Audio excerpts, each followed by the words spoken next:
Valutrades, forex CFDs and commodities. Good evening, everybody. It's Paul here. I'll just begin with a quick risk disclaimer before the start of our the element of our presentation. CFDs and FX are leverage products and carry a high level of risk to your capital. It is possible to lose more than your initial deposit, and you may be required to make further payments. These products may not be suitable for all clients, so please ensure you fully understand the risks involved. Valutrades Limited is authorized and regulated by the Financial Conduct Authority.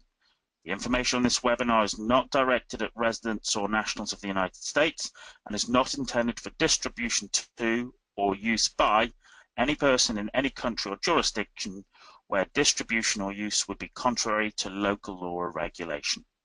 The presenters are liable for their comments and we do not endorse their views. Valutrades are a non-advisory broker and you should seek independent financial advice. So, good evening, everybody. We're here for an interesting session over the next hour or so between Valutrades and Valutrades' latest strategic partner, sort of Chasing Returns, which is represented by Anne Hunt. So, Anna, you can hopefully you can just say hello there so everyone can hear you. Yes, hi everybody. Very nice to meet you all. I'm the CEO of Chasing Returns, and tonight we're going to take you on a tour of what we consider the best product out there in terms of performance management. And so myself and Graham have very like minds in terms of this. We've come together with a view to giving you guys the best tools on the market. It's available for free for all clients of Valutrades, and I've been working with Paul for about a year now with this product. So Paul's going to help me try and unveil what we do, why we do it, and how it can help make you more money trading. Excellent, excellent. Thank you, Anne. So if we just want to go on to the next slide.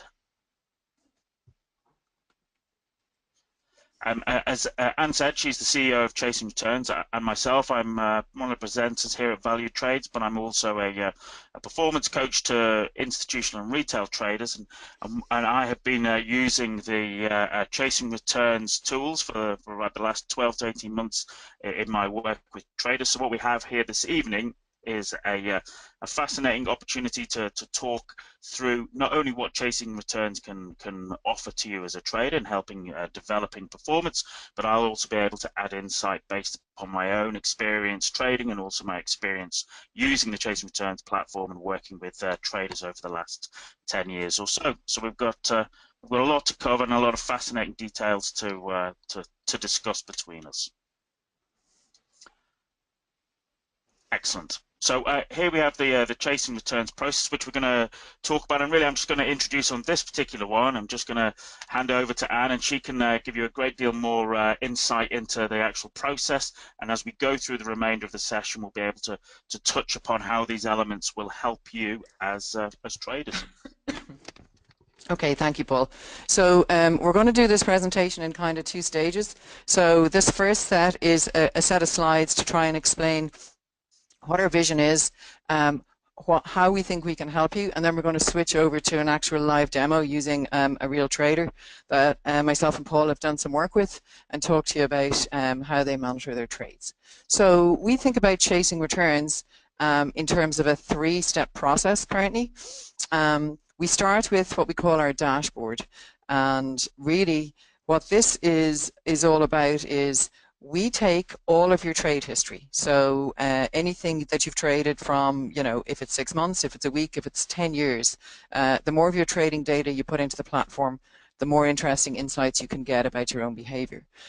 So the dashboard is really a place where, I guess for a lot of traders, unless you have your own spreadsheets and build your own charts, it's the first time you can get a really visual view of your trading history over time by different products, etc.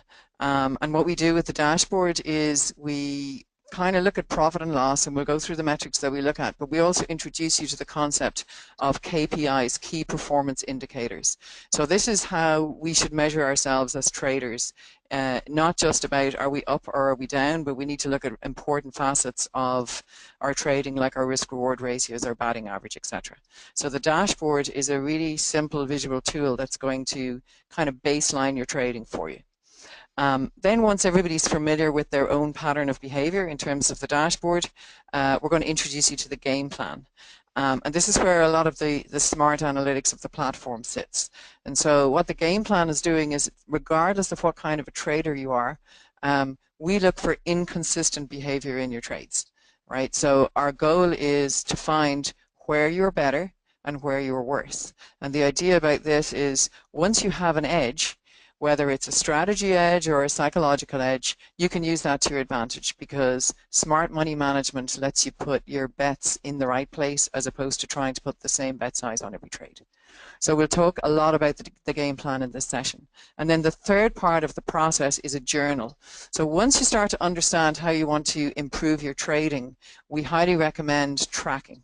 Okay, so we have a very simple tagging mechanism that lets you start tagging on a daily basis as you trade, so that you can start building up your own intelligence about your trading. Okay, so there's the three-step process. So I'm going to very briefly give you a little bit of background on each of those before we go into the demo. Right? Okay, so the very first thing is the dashboard. What are these instant insights we're going to give you? So very simply, we start with your total P&L, because at the end of the day, we want to know how much money we're making or losing over time.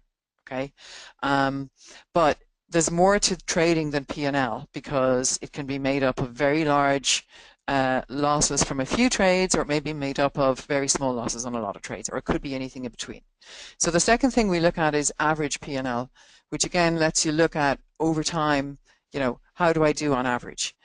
We also look at some outliers, and we'll show you that. But the average P&L is kind of like the benchmark for how you should understand a negative average means you're a losing trader, and a positive average means you're a winning trader. Okay. Now, how is average P&L made up? So it's made up of two key metrics: your batting average, which basically is what percentage of your trades are winners, and then your risk-reward ratio, right? And so a lot of people think they know their risk-reward ratio because you go into a trade with a certain perception. You might decide you want to be 2-to-1 or 3-to-1. Very few people are measuring what they're actually getting in the market. So we're going to look at some actual risk-reward ratios and what they might mean for your trading portfolio. And then the final metric we look at is something we're calling disposition ratio. This is where we start to get into the psychology of trading. And effectively what we do is we look at how much time are you spending in winners and how much time are you spending in losers. And the disposition is that ratio. So a low disposition will mean that you're either cutting winners too short, or you're sticking in losers too long, right? So they're the key metrics sitting behind chasing returns. Very simple, but between them they give you quite powerful insights. Okay, so let's look at P&L first of all. And again, you'll see this on the live demo in a little while, but the very first thing about your P&L is obviously what is the number, right? But then what we like to do is we like to look at what your outliers, and we define outliers as your best 5% and your worst 5% of trades. Okay, so, and then what's left is the middle 90%. And often, now everybody's different, but you may find that your top 5 and your bottom 5 cancel each other out, like they kind of do for this trader. And maybe your middle 90% makes you lots of money. And that's a reasonable thing, but you may find any combination of that. So it may be you're actually a pretty good trader, but 5% of your trades could be bringing you way into red territory. So again, it's the first kind of eye shot to try and understand, is my problem the 90%? Is my problem one of the 5%? Because maybe my 5% losses may be huge and my 5% winners may be small. So that's the kind of thing we look at with outliers. And then finally, really simply, we look at your best and your worst trades. So within the platform, you can look at a day, you can look at a week, you can look at a month. Here I'm showing all, right? And again, this is a very quick place to just go straight to a chart and figure out what did I do well and what did I do badly. And here we can see on this particular trader, he was trading Wall Street. it turn out to be his worst trade and his best trade. Okay, and we can see the other products in between. So again, just a really quick snapshot to understand what was the product, when did I trade it, how much money did I make or lose on it. If Okay? if I could just to add in a little bit there, Anne, it's one of these. The great thing about this is that what we've seen is I've been coaching traders for 10 years, and I've been hugely real advocate of traders keeping great records and being able to manage their business.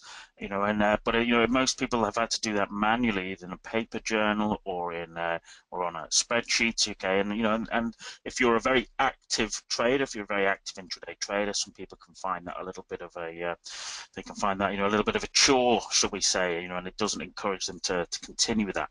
Whereas technology's moved on, and the fascinating thing about this for chasing returns, the platform is that actually the data will all feed in, can be fed in automatically, so it makes capturing the data and keeping up to date with it.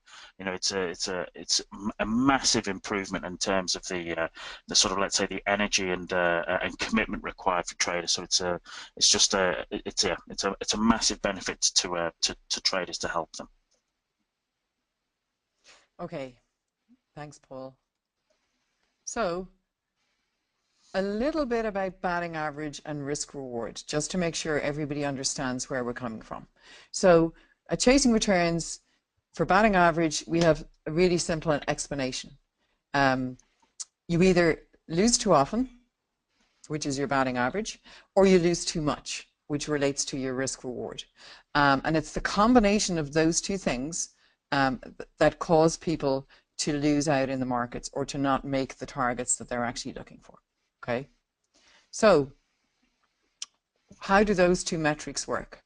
So I'm going to talk a couple of examples, and this stuff is all available on our blog to look at, but everybody should know what is break even for them. All right, so the really simple case is when your batting average is 50%, right, which means every second trade is a winner or a loser, then your risk reward is 1 for you to break even. So effectively, any trade that wins the same amount as you lose is gonna break even at the end of the day.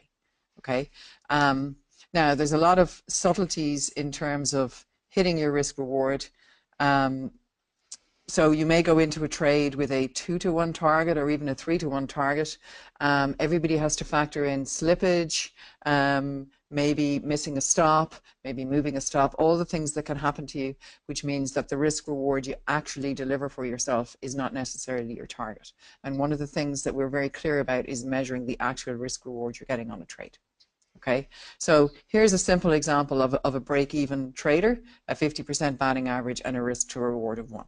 Okay, but here's another example. Okay, just as valuable in terms of it is a break-even strategy.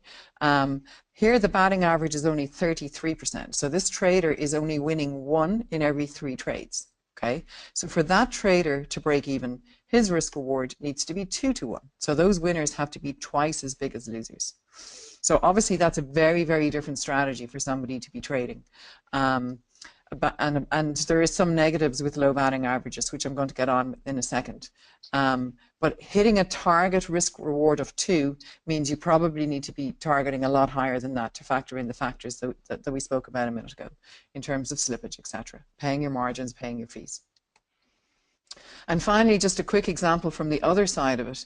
If you have a low risk to reward ratio, so if you're one of those traders that's maybe cutting your winners too quickly and they're not as big as your losers, right, you need to have a very high batting average to compensate from that. So in this particular example, if your risk reward is 0.5, which means your losers are twice as big as your winners, then you need to be winning 2 out of every 3 trades. Okay, now, that's a lot of pressure. Depending on your strategy, but that's just to give you some kind of example of 3 completely different traders, all break even, but very different metrics. Excellent. Now, a little bit more about batting average. We saw 3 different, I'm just going to jump back for a sec. We saw 3 different examples there. Somebody hitting 50%, somebody hitting 33, and somebody hitting 67. Now, here's why your batting average is really important. And I guess the first thing to say about batting average is it's not anything you can really control. If you set yourself a target to improve your batting average, you will, because you'll start chopping winners really quickly, but it's going to impact your results. So this is kind of an outcome of trading as opposed to something you can manage. But here's why it's important for you to know. So first of all, the really obvious case is if your batting average is low, you're going to be getting drawdown because you're not going to be hitting enough winners. And that's pretty self-explanatory, right? But the next thing that happens to you is a psychological damage, which is referred to in the business as loss aversion, right? We feel loss twice as much as we feel gain. So even if our batting average is 50%, we actually feel like we're losing more than we're winning because our feelings for loss is so strong. If our batting average gets too low, we're in that loss aversion phase for quite a lot of our trading lives. And we all understand that when we start to feel the pressure, we start to get emotional. And that leads to bad decision making. So again, if your batting average is low, this is a feeling you have to learn to be comfortable with. Then the third side effect of batting average is you're going to get more losing streaks, and they're going to be longer, right? And this is just basic statistics. If you're going to toss a coin, which is a 50-50 chance, the chance of getting, a winning streak of 10 is quite low. But if that coin is not 50-50, if it's 1/3, 2/3, those losing streaks really are going to ramp up. And this is where, managing your emotions and more particularly managing your money, right? So your bet sizes have to be a lot smaller with low batting averages to allow you to keep that risk capital going to be able to go through a bad losing streak, okay? And this is the kind of thing we really want you to learn from chasing returns. Okay, so that's it on the theory. Paul, unless there's anything you want to add, I'm going to switch over to the live demo. Yeah, I think we can talk about batting average, but I think it's probably a good idea to talk about it whilst you bring up the live demo, because we'll be able to see numbers and data, and we can have a little chat about it then. Okay. Okay, so here's the Chasing Returns platform. Sorry, I'm just bouncing around there for a second. So the first thing I've done is I've gone in to the dashboard, which is this first icon here, right? And I'm going to talk you through the simple metrics, right? So across the top here, there's a set of cards or tabs. The first one is known as trades, right? So for this particular trader, we're looking at about 9 or 10 months worth of data, right? And there's almost 2,000 trades, okay? So the first thing we show you is, well, what was I trading all that time? So we look at a portfolio breakdown, right? So we show you all the products, and if you mouse over, my mouse is misbehaving, you can see what product you were trading, what percentage of your overall book was it, and how many trades did you actually trade. So here, this trader trades mostly the German DAX. Of those 2,000 odd trades, 640 of them were DAX. That's 32% of his book. Okay. The second thing we see is this profitability that we talked about earlier. So the top 5% of his trades actually made £10,000, whereas the bottom 5% lost 10,000. So they're really, really balanced, right? Which is good. But look at the size of the number compared to his middle 90%. So his middle 90 in total is a slight loss, but we can tell from this trader that actually quite a lot of money is moving in and out of his account in only a small number of his trades, 10% of his trades. So that's an area this trader really needs to look at. And then the third view, which is to look at what were my best and worst trades, as I showed you before, right? So the thing you can do with this, as with all of these metrics, is, as I said, you can look at all of your history. And the first time you use the platform, there's a lot of time to be spent analyzing your past, and it's a really good thing to do. But then as you want to do reviews, you may want to look at the last year. You may want to look at just today. So here we can see the last day of trading for this trader. He traded only 16 trades. We can see what the trades were. We can see that clearly he did a lot better here. His winners are a lot bigger than his losers, etc. Okay, so I'm actually going to just look at the last month as a reasonable amount of data to look at. Okay. All right, so sorry, I'm going to switch back here for 1 second, show you all the metrics. So that's the first tab, which is just a breakdown of your portfolio. The next thing we do is we have a look at your profit and loss. So in total, this trader has lost just over £1,000. We can see that over the last year, though, he's finally started to improve in the last couple of months, and we've had a couple of positive months running here. And so the way this works is if you just mouse over any of these bars, you can see how many trades and what was my total P&L, just really simply. So you know what percentage of trades. So you can see here, you know, he's made £1,000 in just the last month, 297, so nearly £300 here. Okay. If you move down the time scales, instead of looking at a monthly chart, it'll actually show you by day or couple of days. All right. And if you go down to the daily, you can have an hourly view. Okay. So again, it depends what you're trying to look at. Secondly, on the P&L, that chart that keeps flashing up, apologies for that. If you scroll down, we have another version of profit and loss. This takes every single trade, okay, to allow you to visually see where your trades are sitting. So the dark green means they're winning trades and the light green means they're losing. And here we can see 0. And you can kind of see here that this trader has obviously started to increase size. You can look for your outliers and you can kind of see, you know, roughly how big are my winners compared to my losers. So for those visually minded, that's another way to look at your P&L. Next, we go to average P&L. I mean, very simple chart again, but this lets you kind of baseline your trades and see, you know, on average, how am I doing? So again, we can, in this case, it's almost mirroring the P&L in that we're turning to winnings, and we'll see how that can change with some of our other metrics, right? The batting average, right? We kind of call 50% as a good target, although obviously that completely depends on your strategy. But just as a way to kind of highlight, you're really looking for consistency here. When you have enough trades, this trader is on average 52%, so he's sitting just above or below the 50%, except for the odd bad month. So there, for example, his batting average for some reason was down to 30%. And then when you look to risk reward, right? And here's why overall this trader is not quite profitable, because his losses are bigger than his wins by a little bit, 0.86. And you can see that he's been improving this over time, and he's getting closer and closer to that magic 1 number at least, which means his winners and losers are the same size. And if you want to see the detail, you can go onto any tooltip, so we can see, you know, his winners are 47 and his losers are minus 51. And then the final metric, just to baseline our entire trading, is disposition. So again, this is